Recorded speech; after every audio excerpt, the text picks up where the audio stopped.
Əuzu billahi mineşşeytanirracim. Bismillahirrahmanirrahim. Allahummə salli alə Muhammed və əl Muhammed. Ramazan ayı boyunca siz əzizlərin diqqətinə Ayətullah Sistani və Ayətullah Xamneyi və Ayətullah Məkarim ağalarının rəylərini çatdırırdıq.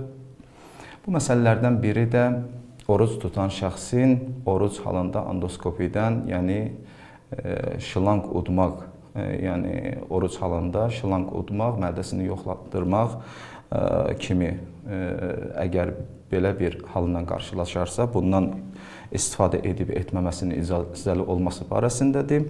Alimlər buyururlar ki, əgər şılanq ki, mədəyə daxil olur, onda hər hansısa bir maddə olmazsa, jel xarakterli, yağ xarakterli belə bir maddələr ona vurulmazsa, özü-özlüyündə bunun udulmasının heç bir zərəri yoxdur. Yəni, oruca heç bir xələl gətirmir. Amma hər hansısa bir maddə olarsa tərkibində, bu halda oruca xələl gətirəcəkdir. Vəssalamu aleykum və rəhmətullah.